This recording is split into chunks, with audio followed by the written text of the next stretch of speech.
Oi, gente, tudo bem? Na aula de hoje a gente vai falar um pouco sobre o magnetismo.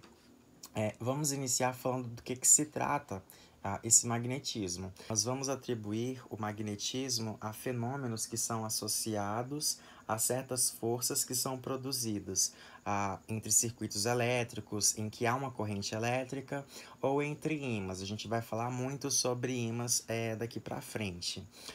E onde há essa aplicação do magnetismo no nosso dia a dia? Em motores elétricos, geradores, computadores e dentre outros.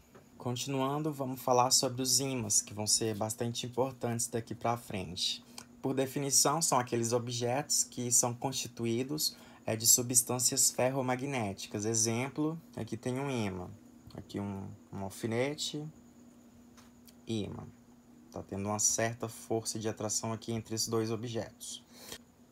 Então aqui nós temos a magnetita. Eu desenhei aqui uma pedra de magnetita, mas depois vocês podem estar procurando de como essa pedra é na verdade, né? É uma pedra normal que tem óxido de ferro nela e ela é um ímã natural. E ela vai depender muito, ela vai ter bastante influência na questão do campo magnético da Terra, que a gente vai ver isso também mais pra frente, tá? Hoje vai ser só mais uma introdução leve sobre o estudo dos ímãs. Se a gente está falando de ímã, consequentemente a gente está falando dessa força de atração e repulsão que o ímã vai ter. Lembra aqui do nosso exemplo? De um lado, esse ímã que passou por um processo de magnetização, aqui a gente tem atração entre esse objeto. Do outro lado, não.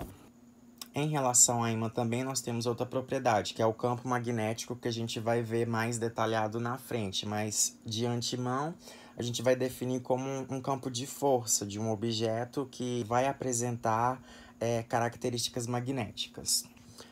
Então vamos falar sobre algumas características, algumas propriedades dos ímãs, começando pelo polo do ímã. A gente vai definir essa região onde as ações magnéticas são mais intensas.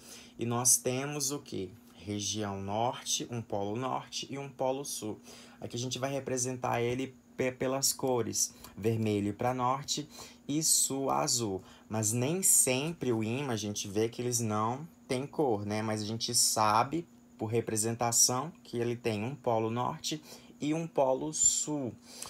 E geralmente esses polos eles têm influência em relação à geometria que o nosso ímã vai estar apresentado, seja ele um quadrado ou um retangular ou em forma de pedra, dentre outros. Continuando aqui na nossa representação, em questão da atração e repulsão. Simples. Polos diferentes vão se atrair. Polos semelhantes tendem a se repelir. Aqui de azul a gente tem um sul sendo atraído pelo norte, aqui de azul. Aqui o sul, o que vai estar atraído por ele vai ser o polo norte, que é o oposto, e assim por diante. Os ímãs também podem ser natural, que eu já dei exemplo da magnetita, que está na Terra, que é encontrado naturalmente na Terra. E a gente tem os artificiais, que no caso esse daqui que sofre por um processo de magnetização a fim de adquirir essa característica magnética dele, ok?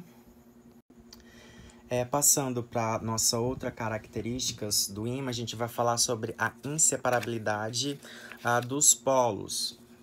Ou seja, essa propriedade do ímã que ele tem de se quebrar. Se a gente repartir um ímã, quebrar ele, consequentemente, a gente vai ter um polo norte e um polo sul sucessivamente, ok? Aqui, a fim de representação mesmo, a gente tem o ímã maior, se a gente quebrar ele em outras partes, consequentemente teremos um polo norte e o outro sul, assim sucessivamente. À medida que a gente for quebrando esse ímã, consequentemente, sempre vai ter um polo sul e um polo norte, ok? E quando a gente quebra ele na horizontal, vai seguir da mesma forma. Norte, norte, sul, sul.